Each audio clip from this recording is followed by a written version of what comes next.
I was doing some digging and trying to find people that had actual encounters with the devil, and most of them, let's be honest, it didn't seem very credible. Like ex-boyfriends?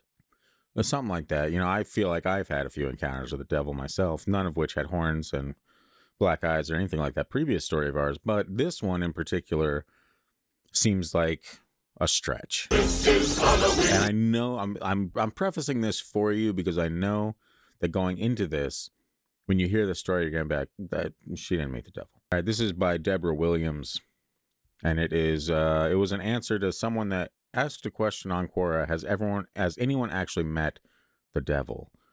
What they believe to be the devil. And Deborah Williams writes, if you're out there, Deborah, sorry for bashing you so hard. I have a hard time, but we'll get into it. When I was in high school, I lived in an apartment that was part of a pretty expansive set of complexes. At the turn-in, there's a small building I'd wait in for the school bus to arrive. It was fairly far off from the other buildings, at the end of the apartment grounds next to the road, across the street from some woods. Always a great time across the street from some woods.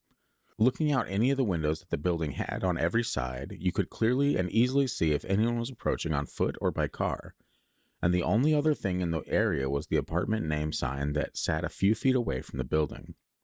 It was a typical chilly, overcast morning. The bus arrived on time, and I was waiting for the door to open to board, standing in between the sign and the bus that had pulled up just a bit too close. Out of nowhere, a guy brushed past me. I hadn't seen anyone coming from that way, and surely I'd have noticed him when I walked to the stop, but I shrugged that off. Slightly irritated that he chose to walk in between instead of around and had pushed me into the unopened door, I turned to shoot him a dirty look. He looked right at me, stared straight into my eyes, and I never felt so chilled as I did in that moment because they looked like the eyes of a bad drawing. No shine at all. As if the gloss had dried off them. Creepy image, I guess. Right. I couldn't put an age to him. He at once looked like a teenager and a 30-year-old man, but he grinned at me as if he and I were sharing some delicious secret. Tater tots. Keep this between us. No. I don't know why I thought what I did in that moment because I wasn't at all religious in high school, but my immediately thought was that guy was the devil. That's quite a leap. That is a little bit. Bad drawing eyes. You're the devil. No, it's fine. He was wearing a black hoodie and dark wash jeans, which sounds like something the devil would be wearing, doesn't it? Yeah, for sure. If that's the case, then I'm also the devil. It was me the whole time. Yeah, it's not surprising. Yeah, I guess to some extent, which was nothing unusual.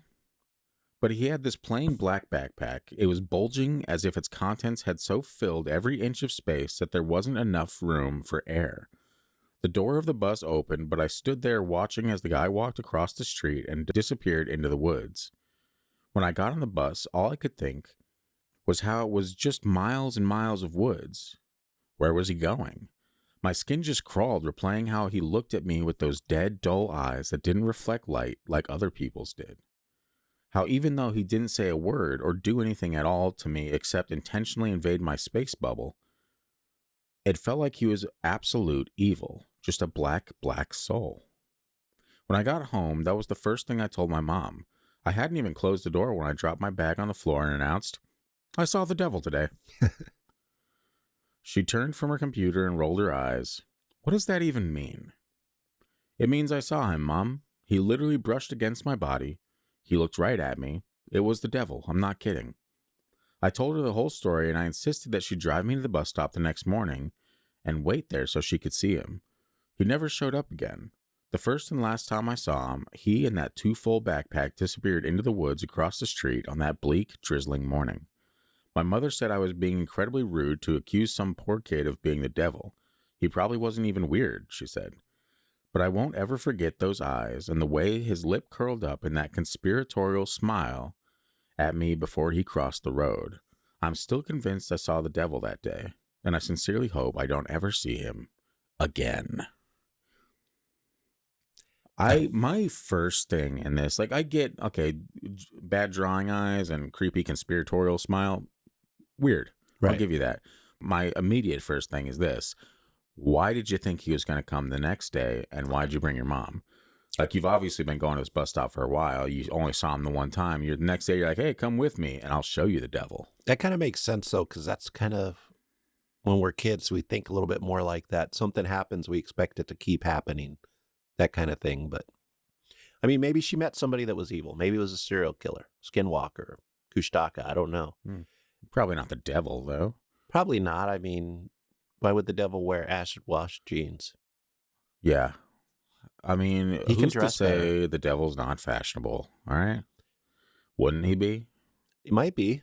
I mean, Something's got to cover up those cloven hooves. if there is such thing. Yes, of course. I mean, I think that was the devil being like telling the early church leaders, write this down. I have cloven hooves. Yeah. So the people are always looking for it. And then when a guy walks in with fancy boots back then, they're like, oh, you must be a prince or something. You're not the devil. And then Yeah.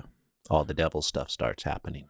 I remember, actually, the guy that I got the inspiration for this name, the homage that was paid with the name of the Freaky Deaky comes from a buddy of mine from childhood named Joey Uribe. And he was older by a handful of years or whatever, but we'd go to the same church. And so we kind of hung out around there. Like, there was a local band in the city, and he was a drummer and stuff. And I remember one thing he said to me that freaked me out as a kid, but I don't think it holds up like the older I've gotten. But he said, essentially, in scripture or whatever, the devil walks the earth, right? Right.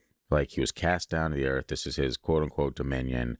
And he was like, so that means that there is a very small chance that you could actually meet the devil, that you could pass the devil, that you could. And like, I remember just like me being, I was probably like 12 or 13 when I heard this. I'm like, what? I'm like, I don't want to do that. Right. And I remember like just laying in bed that night and being like, you could meet the devil. And it just stuck with me in some weird phase. I'm like, I'm not going to think about that anymore. That sounds terrifying. I don't think, well, actually, if the devil was going anywhere, he'd be going to California City. Oh, yeah, for sure. Maybe sure. Little Rock. Maybe Little Rock, California. Yeah, not Arkansas. Yeah. I think I mentioned it in the episode, the Halloween episode, but there were Twilight Zone. There was another episode where I guess this monastery is holding the devil, and this guy's car breaks down and he has to stay at the monastery. And I mean, this devil's like doing all these things to try to convince the guy that the priests are evil and all that stuff. And eventually the guy feels bad for this person and lets him out and basically unleashed the devil back on the world that these priests had been protecting us from because they had him trapped. Yeah. And then so the insinuation was now everything's going to go to hell. And everything did. It did. From that day forward. We have the evidence now in the world around us. We truly do. Yeah. So, I mean, it's an interesting story. Like the description of the eyes, kind of strange. I don't think I've ever heard that. Like I can't even imagine what that would look like. Yeah, I think that unless person there's like was, black eyes. If you're just saying black eyes, then I get it. I think they were attempting to make it sound really artistic. Yeah. And it just gave a weird scribble drawing in my head. Yeah, you can't really. I don't know. Maybe our listeners would see it differently, or got a good image of it. But for me, it didn't really paint the picture in a way that made sense. Yeah. I mean, I think, my son is 5 months old today. I believe that the shine has left my eyes. Oh, I think I'm so tired that my eyes droop into oblivion. You think I'm wearing sunglasses for the bit? For the joke, Christian? Because I'm not. I just thought it was making you the look life cool. is dead behind my eyes, man. I don't think so, man. I don't think so. The devil. This is Halloween.